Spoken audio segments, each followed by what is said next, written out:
नमस्कार, माझं नाव पेरगोंडा भीमराया बिरादार, राहणार मेंढीगिरी, तालुका जत, जिल्हा सांगली. माझा मोबाईल नंबर आहे 96 73 28 60 75. द्राक्ष शेती किती आहे आपल्याकडे? साधारणपणे एक दीड पावणे 2 एकर आहेत माझी. कुठली व्हरायटी प्लांटेशन? माणिक चमन आहे. माणिक चमन. हां, पूर्ण माणिक चमन. पूर्ण माणिक चमन आहे आणि 2013 पासून म्हणजे जवळजवळ 10-11 वर्ष झाले. 10-11 वर्षापासून तुम्ही द्राक्ष शेतीत आहात? हां, द्राक्ष शेतीत. साधारणपणे एकरी टनेज किती काढता तुम्ही? साधारणपणे एक चुनकड जमीन आहे दादा आमचे. साधारणपणे एक एकरी 18 ते 20 टन एकरी उत्पादन घेता? हां, एकरी उत्पादन. लोकल मार्केटचं? हां, लोकल मार्केटचं काम करतो. बेदाण्याचं काम नाही ना आपलं? बेदाण्याचं नाही. Okay okay. साधारणपणे ही जी काही द्राक्ष शेतीची माहिती आहे ही कुणाकडनं घेता तुम्ही? मी ज्यावेळी प्लांटेशन केलं त्यावेळी द्राक्षामध्ये म्हणजे मला काहीही माहिती नव्हतं पूर्ण. ज्यावेळी आमच्या इथे एक मित्र कुंभार म्हणून होते, त्यांनी एक म्हणजे OSS ॲग्रोमध्ये त्यांनी माहिती म्हणजे तिथं जाऊन आम्ही माहिती घेतली. तेव्हापासून मी म्हणजे म्हेत्रे साहेबांचंच हे वापरतो, म्हणजे शेड्यूल वापरतो. आणि ऑनलाईन मिटिंग हे साधारणपणे 4 वर्ष झाले मी ऑनलाईन मिटिंगला जॉईन आहे. 3 तुम्ही या कन्सल्टन्सीतून बाहेर कधी गेलेला होता का? चालू वर्षीच जरा म्हणजे मी म्हणजे महाग कोण म्हणजे हे एवढं नसल्यामुळं मला म्हणजे करणारे कोण नसल्यामुळं म्हणजे एक औषध म्हणजे असं काही म्हणजे हे झालं की त्यातनं बाहेर जावं लागलं. हां, म्हणजे असे आम्हाला फरक वाटले का तुम्हाला? फरक म्हणजे भरपूर वाटले मला. कारण मी 2014 पासून ज्यावेळी मी म्हणजे OSS कन्सल्टिंगचा वापर करत होतो तेव्हापासून मला कुठल्याही रोगाचा प्रादुर्भाव, दावणीचा प्रादुर्भाव हा माझ्या बागेत कसला आहे हे माहिती नव्हतं. पण ह्या वर्षी थोडा प्रादुर्भाव झालेला आहे त्याचा बाहेर गेल्यामुळे. यावर्षी तुम्ही या कन्सल्टन्सीतून थोडे बाहेर आहात? हां, थोडे बाहेर आहात. परत तुम्ही जॉईन व्हाल का? हो, होणार की ह्या वर्षी होणार आहेत. तुम्ही या द्राक्ष शेती व्यतिरिक्त दुसरी कुठली पिकं घेता? द्राक्षे म्हणजे रेग्युलर हे नगदी पिकच घेतो. डाळे आपले हे मक्का, गहू असे. शेती व्यतिरिक्त आपण अजून काय करता? मी एक पतसंस्थेत शाखाधिकारी म्हणून काम करतोय. म्हणजे तुमचं एज्युकेशन किती झाले? माझं BSc झाले. BSc झाले. हो. BSc होऊन तुम्ही शेती करताय आणि नोकरी पण करताय? हां, नोकरी पण.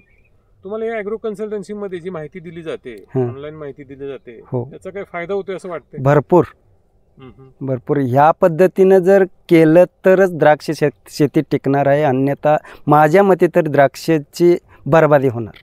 ह्या म्हणजे मला म्हणजे जेवढं म्हणजे बाहेरनं वगैरे अनुभव मिळाला आहे त्यामध्ये मला तर योग्य असं म्हणजे मी काय म्हणजे म्हेत्रे साहेबांचं कौतुक करावं ह्या उद्देशानं नाही, पण सारासार अभ्यास जर केला तर हे म्हणजे जर अभ्यास म्हणजे आता शाळेत जसं शिकवलं जातं तसं म्हणजे द्राक्ष कन्सल्टिंगमध्ये म्हेत्रे साहेबांचं ट्रीटमेंट आहे. म्हणजे हे की शेतकऱ्यांनी अभ्यास करून त्याचं द्राक्ष म्हणजे आपण पण त्यातनं काहीतरी समजून घेतलं पाहिजे. तर केलं तर ह्या द्राक्ष म्हणजे इंडस्ट्रीज व्यवस्थित टिकणार आहे.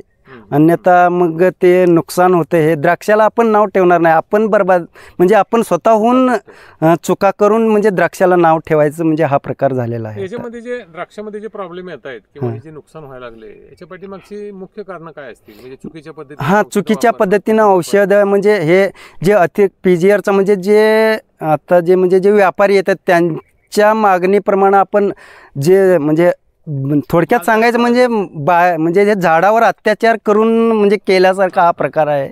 म्हणजे स्टेरॉइड म्हणा, अतिरिक्त ॲमिनो ॲसिड आणि अतिरिक्त संजीवकाचा वापर म्हणजे पाहिजे त्यावेळी आपल्याला वाटलं. आता कारण मशीन असल्यामुळं आपल्याला वाटलं बाबा आली मशीन टाकलं त्यात फवारलं, अशामुळं म्हणजे द्राक्षाचं हे म्हणजे क्वालिटी बरोबर म्हणजे बाद व्हायला लागलेलं आहे. पण हे सगळं हव्यासापोटी चाललं. पूर्ण हव्यासापोटी की माझ्या शेजारचा करतोय मग मी माझं पण असं झालं पाहिजे.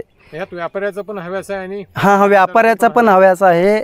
मग ते जे तयार होते ते माल म्हणजे जो खाण्यालायक माल नाही, थोडक्यात सांगायचं म्हणजे.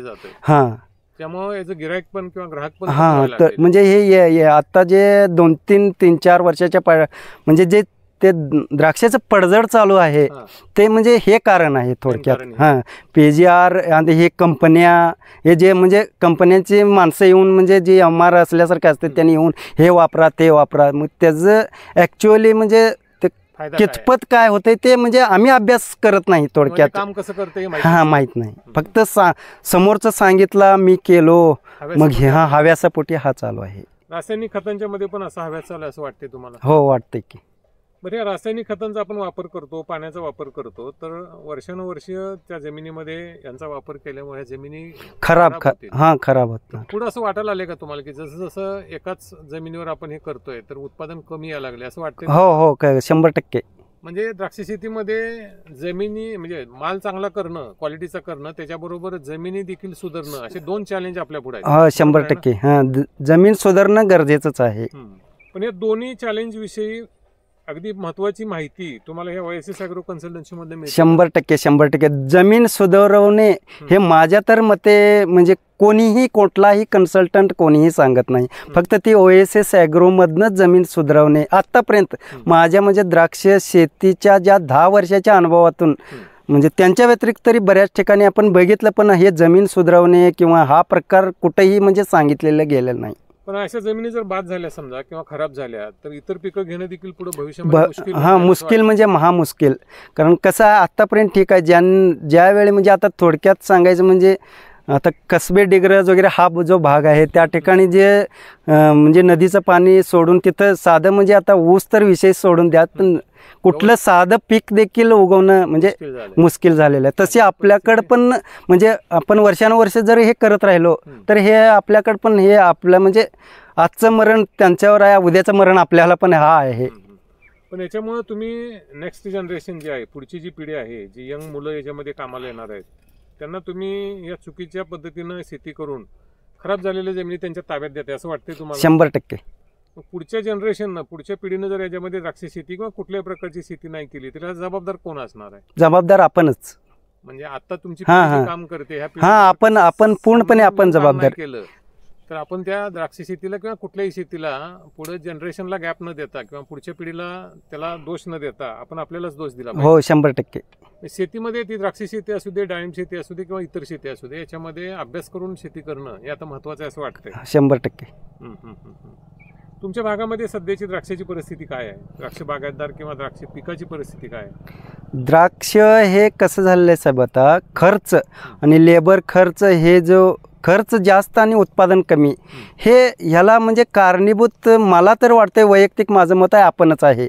कारण आपण अभ्यास न करता दुसऱ्या म्हणजे ह्यानं म्हणजे माझ्या शेजारच्यानं केला किंवा अमुक कंपनीनं सांगितलं, ह्याचा जे वापर करून जे आम्ही म्हणजे द्राक्ष शेती करतोय त्याला आपणच जबाबदार आहे असं मला वाटतंय. तुम्ही एज्युकेटेड आहात, तुम्ही शिक्षण घेतलेलं आहे, तुम्ही एक नोकरी पण करताय, तुमचं गाव पण एकदम छोटं गाव आहे, गावामध्ये एकरेज पण बऱ्यापैकी आता आहे द्राक्षाचं. हो 200 गावामध्ये असा पुढाकार घ्याल का की बाबा ही जी नवीन पिढी आता शेतीमध्ये यायला लागलेली आहे नाही घेणं गरजेचं आहे, त्यांना ही सायन्स सगळं समजावून सांगणं आणि त्यांच्याकडून चांगलं काम करून घेणं ही जबाबदारी तुम्ही घ्याल का?